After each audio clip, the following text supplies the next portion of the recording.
Students, welcome to the online class of physics. This is your Naima Miss, back with the chemical bonding. We have learned about the two theories, that is VSEPRT theory, and one more was our electron shell theory, and we were learning about valence bond theory.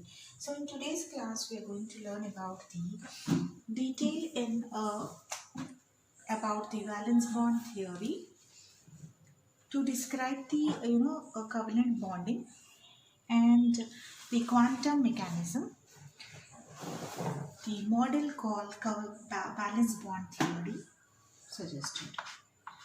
Valence bond theory. Okay, and this was given by Linus Pauling. Linus Pauling in the year 1954.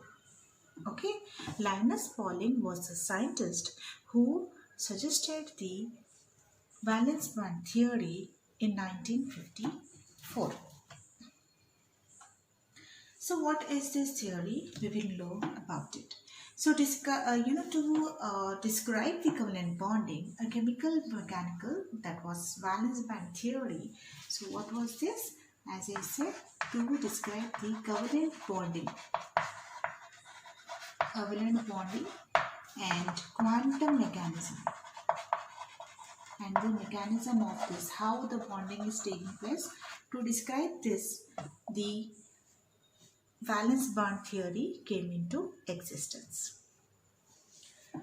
A covalent bond between the two atoms is formed when the two atoms approach each other closely, that is, one atom overlaps its valence electron and it shares the electron. Okay, the valence electrons, that is the one atom is sharing the electron and forming overlapping upon each other, that is giving a sharing the electron and forming a tight bond. Okay, they are forming a tight bond. So that is nothing but it is sharing its electron that contains the opposite spin. Okay, that means when they are sharing the electrons, there are, for example, if we talk about hydrogen, so we will consider this as hydrogen and it is having this spin plus one more hydrogen. So they are sharing the electron and forming a bond. When both the hydrogen atoms come in contact with each other, this is one hydrogen, this is one hydrogen. So both the spins, how the spins are in the same direction. Now when they come in contact and form a bond, they will form an opposite spin. Okay, what is the spin here now? The spin which is formed is like this. They both are in opposite spin. And the bond form, we are writing it as HH atom. Yes, this is nothing but H2 gas, hydrogen gas. Okay, so a covalent bond between the two atoms is formed when the two atoms approach each other closely and one atom overlaps its valence orbital containing unpaired electron, the orbital of the other atom that contains the unpaired electron of opposite spin. So they form paired electrons in the overlapping orbitals are attracted to the nuclei of both the atoms. This bond the atoms together. The greater the overlapping of the orbitals that form the bond, the stronger will be the bond. जितना ज़्यादा overlapping रहेगा उतना strong hydrogen, not only hydrogen, कोई भी atom के बीच में जितना ज़्यादा ओवरलैपिंग होगा उतना ही स्ट्रॉन्ग बॉन्ड होगा. Okay, this gives a directional character to the bond when the other atom other than the S bond. Okay, यहाँ पे सिर्फ ओनली S बॉन्ड है, so it is a weak bond, हम लोग उसको तोड़ सकते हैं. फिर और भी दूसरे बॉन्ड्स अगर इन्वॉल्व हो रहे इसमें, और भी दूसरे ऑर्बिटल्स इन्वॉल्व हो रहे ओवरलैप करने में, बॉन्ड फॉर्मेशन में, तो तब वो और भी ज़्यादा स्ट्रॉन्गर बन जाएगा. Okay, so each bonded atom maintains its own atomic orbital, but the electronic pair in the overlapping is shared by both the atoms involved in the overlapping.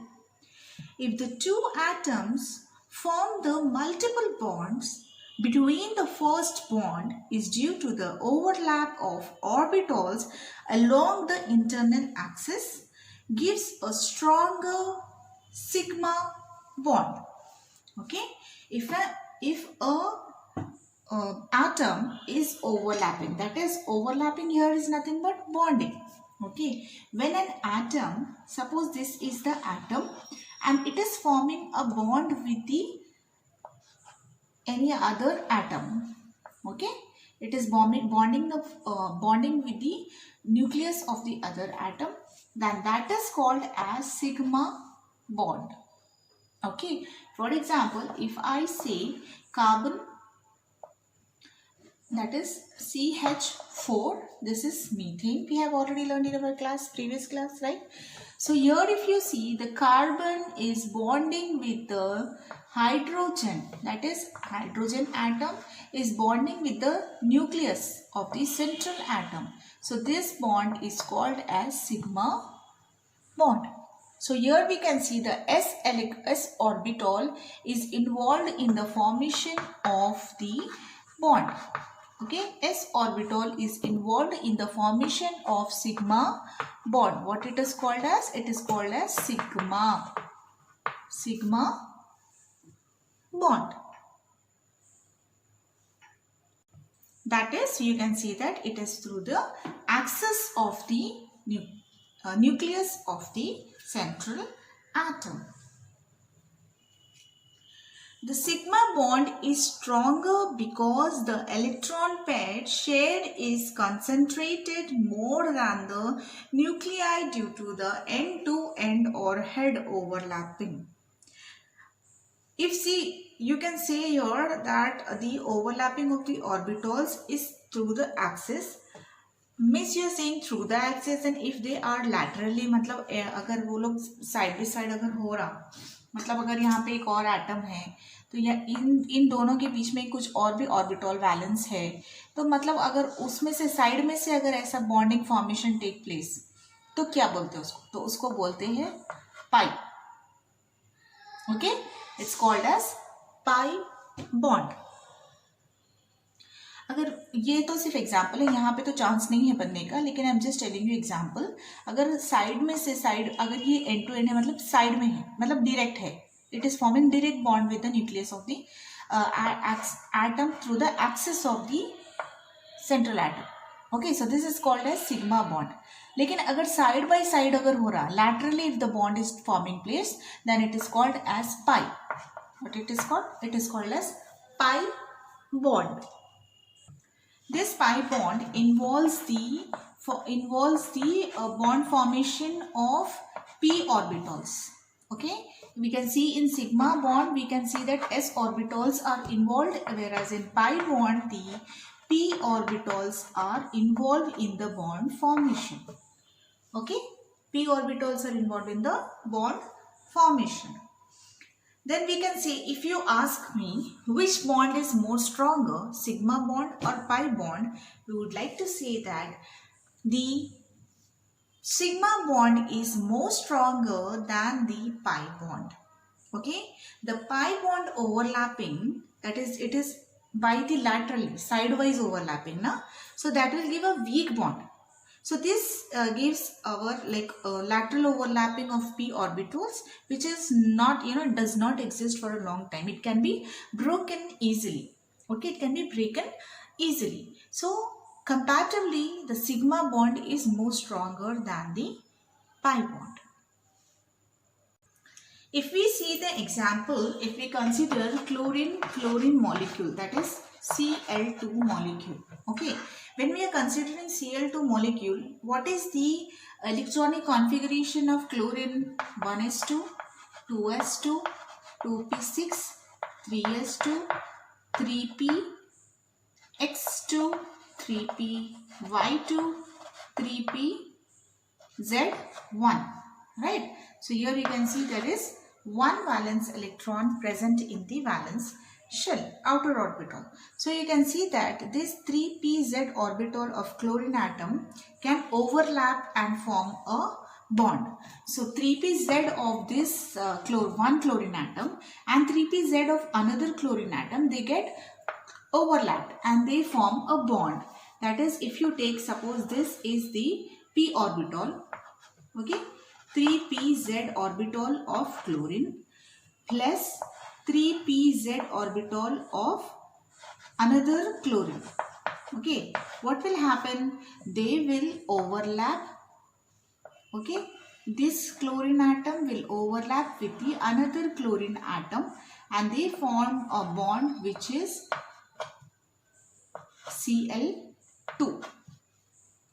Okay, one chlorine atom, another chlorine atom. So you can also write it as like this.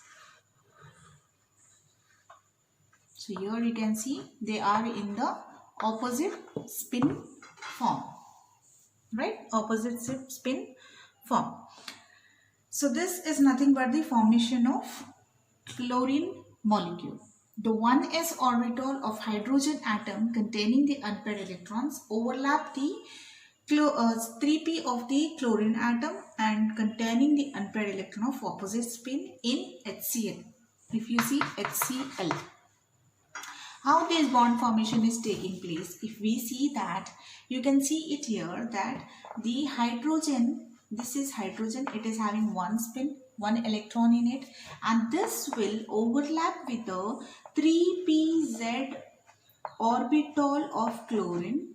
This is 3pz orbital. Why we are taking 3pz only? Because only this is involving in the bond formation, right?